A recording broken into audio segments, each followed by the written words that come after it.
Ashama akkam jirtu nagaa keessanii bangara chaanaalii hawuu biyyaatti nagaan dhuftanii har'a viidiyoo biraatiin deebi'ee dhufeera.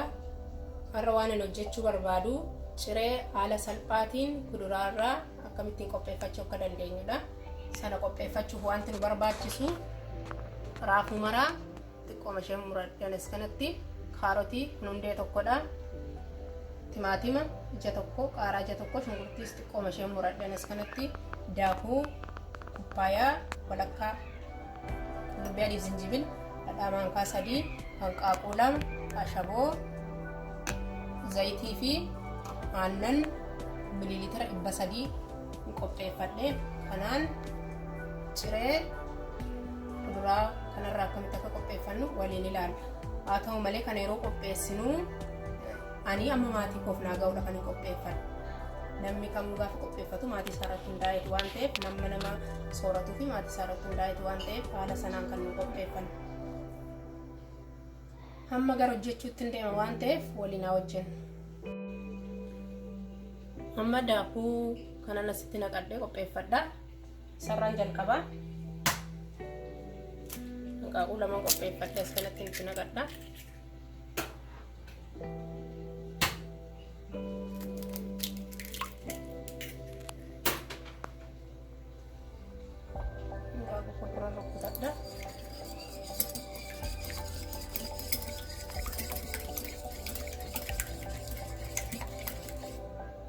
Kanatti fufuudhaan dhadhaa maankaa sadii sila qopheeffadhe sitti dabaladha.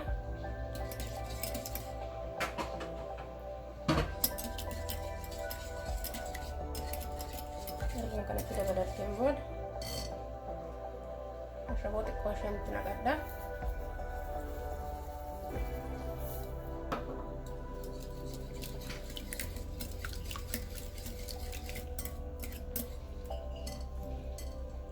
Aannan kanarraan xiqqootti dabaladha. Suuta suutadhaan itti naqadha waan ta'eef.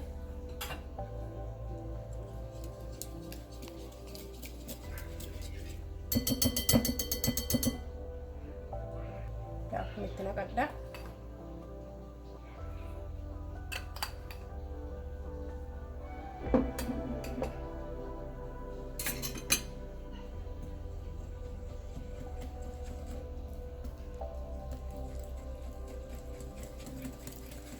Sochoofna akka nu jaraan guranne malee gurachuu danda'a. Sochoosaa yoo turruun sirrata.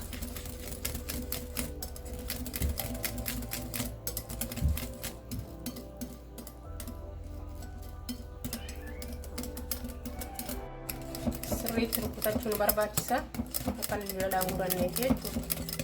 Ammas daakuu haftanitti dabaladha.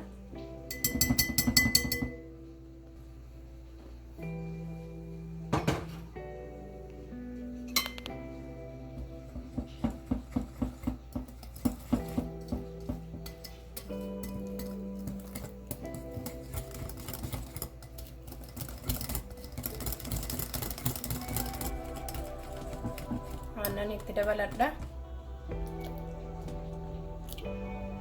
Soliin maka lafa dhadhaan hin argannetti saaltii batariidha kan inni sitti gargaaramu. Lafa sana argachuu hin dandeenyetti zayita gargaaramuunis hin danda'ama waan ta'eef bakka sanaas la buufachuu hin danda'ama.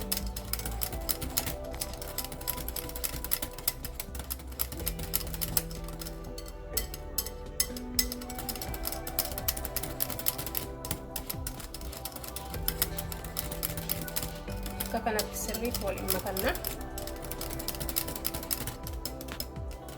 Kanaaf akka kanatti xumureeranii kana fakkaata. Amma gara toshuutti hin deebi'a. Waliin ilaala. Eeleerra kaadhee eeleen kun diimateera. Zayitii xiqqoo isheen xabitti godhee irra dibatta. Boodatti hin diba.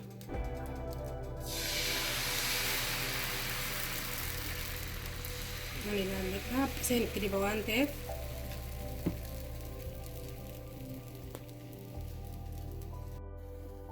ittiin galagashamma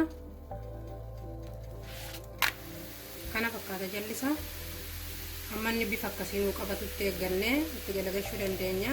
Yoo akkas hin taanes immoo galagalchinee deebisnee deebifannee galagalchuu dandeenya. Amma bifa nu barbaannu nu qabatutti jechuudha.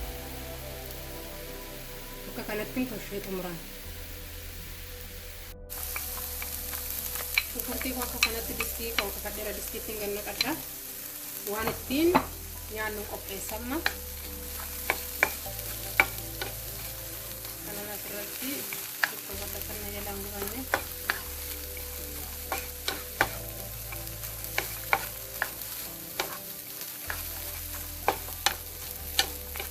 Akka barbaannetti murachuu dandeenya. Barbaanne gurguddisnee, barbaanne xiqqeessinee akka fedha keenyaa qopheeffanna waan ta'eef. Zayitiin itti naqadha. Zayitii abbaan barbaadu jalqaba distii irratti naqatee itti naqachuu danda'a. Abbaan barbaadu erga shunkurtiin abbateen boodatti naqachuu danda'a. Sunis akkuma fedha keenyaatti qopheeffanna akkuma akka mana keenyaatti. Qullubbii adii zinjibilaan itti dabaladha.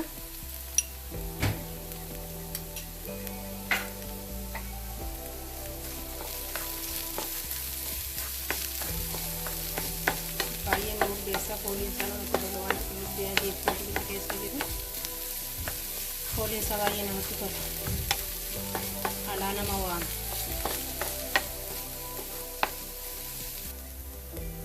Taansuudhaan kaarotii kanan itti naqadha. Baay'ee bisheechuun barbaachisu.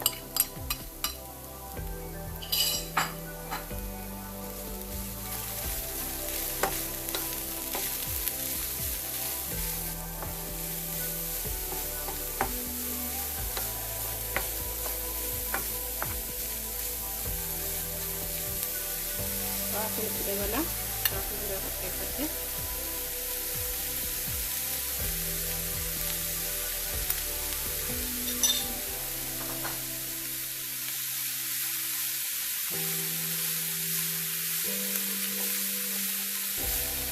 Abidda keenya xiqqeeffannee kan bakka qabannu.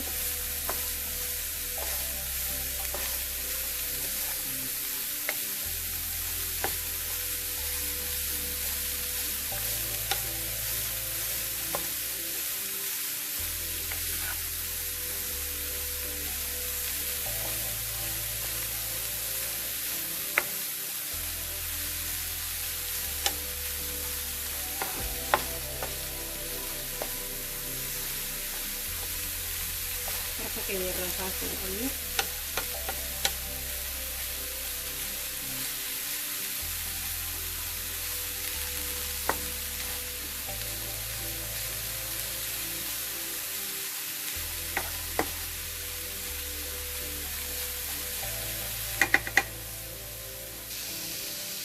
Suura qaaraan itti naqadha. Timaatimiin baay'ee akka bishaatu waan hin barbaanneef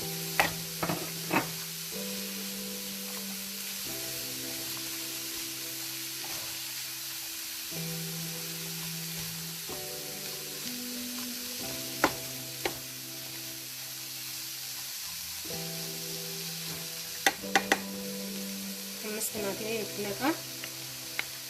Kana xiqqoon kuusamee irraan tursan. Maaliifi duwwaa isaas nyaachuun hin danda'ama waan ta'eef utuu abiddarratti xiqqoo noqisiin akkasumaan nyaachuun hin danda'amu. Kanaaf ani garuu akkasittiin qopheessuu waan hin barbaanneef xiqqoo ishee abiddarratti labbi godhee qopheeffachuu barbaada waan ta'eef malee hin danda'ama jechuudha.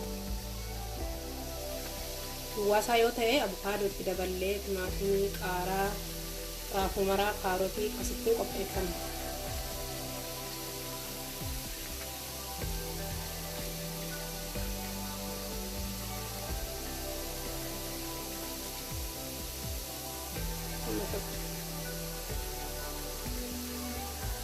Amma shaboon itti naqadhaa xiqqoo ishee ilaallanneeti kana shaboo itti dabalachuu dandeenya. Dhimma isaa ilaallee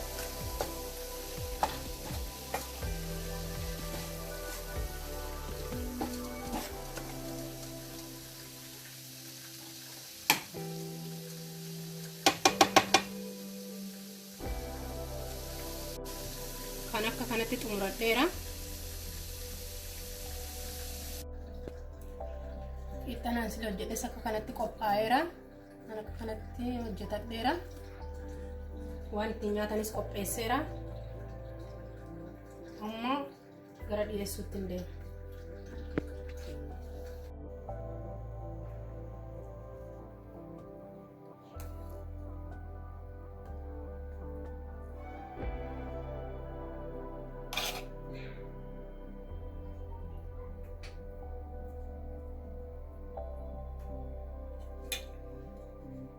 Akka kanatti irra naqannee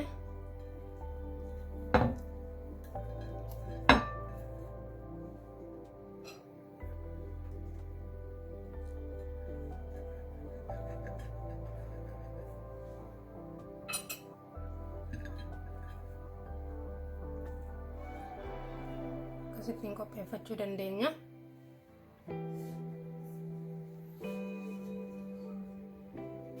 Kana fakkaata cireen keenyaarraa baay'ee bareedaadha. Akka kanatti mana keessanitti qopheeffadha. Akka jaallattan abdiin qaba.